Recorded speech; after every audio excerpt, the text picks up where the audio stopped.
Coming up tonight on News Watchin', new accusations of sexual assault against Justice Brett Kavanaugh. Plus, President Trump responds to a foreign attack on Saudi Arabian oil. And a Minnesota man arrested after burning down a synagogue. All that and more coming up on News Watchin' tonight. Good evening, everyone. Thanks for tuning in to News Watchin'. I'm Max O'Neill. And I'm Sarah Herbakowitz. Tonight we start in the courts. Supreme Court Justice Brett Kavanaugh is under fire after a newly reported sexual misconduct accusation. Yesterday's New York Times details previously unknown allegations from Kavanaugh's time as a Yale student. Politicians have spoken out on Twitter regarding the judge's possible future on the bench. This all comes nearly a year after the judge was first accused of sexual assault, preceding his confirmation to the bench. And Minnesota police have arrested the man suspected of torching a nearly 120-year-old synagogue last week. 36-year-old Matthew Amiot is accused of first-degree arson for burning down the Adas Israel congregation. This follows a recent spike in anti-Semitic crimes across the nation, but is not currently being treated as a hate crime. Officials have yet to file any formal charges for Amiot, as they may change as the investigation continues. No one was present at the time of the fire. On Saturday, a Saudi Arabian oil field was attacked and quickly caught fire. In the attack, nearly 5% of the global daily output of oil was burned, according to CNN. The attack was claimed by Houthi rebels in Yemen. However, the United States disputes the claim by Houthi rebels, with Secretary of State Mike Pompeo tweeting, quote, "Iran has now launched an unprecedented attack on the world's energy supply." That claim was furthered by Sunday evening when President Trump tweeted, quote, "Saudi Arabia oil supply was attacked. There is reason to believe we know the culprit and are locked and loaded depending on verification, but are waiting to hear from the kingdom as to who they believe was the cause of this attack and under what terms we would proceed." Earlier this morning, the company responsible for making OxyContin filed for bankruptcy.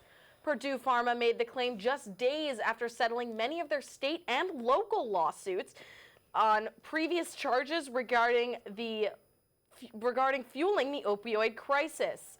This comes after these lawsuits argue the company falsely sold the OxyContin drug under a low risk of addiction, thereby furthering the crisis.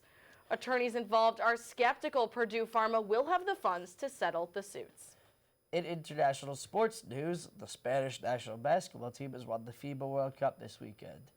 In the final, Spain beat Argentina 95-75 with the MVP honors going to Phoenix Suns guard Ricky Rubio, who finished with 27-3.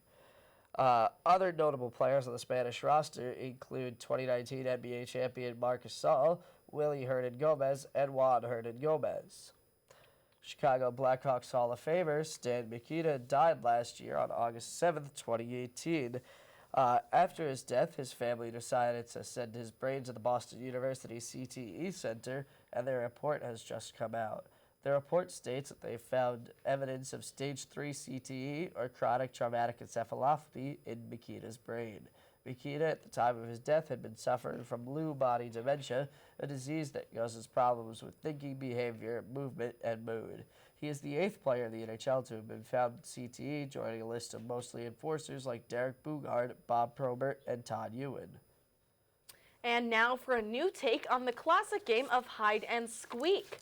A new study from Science Journal today reports that rats can learn how to play the childhood game and even enjoy it. Now, these rats can learn to strategize as the research shows more insight into a possible link between play and cognitive abilities in these rodents. Neurologists behind the research say the rodents seemed to enjoy the game and even squealed upon finding the researchers that played along.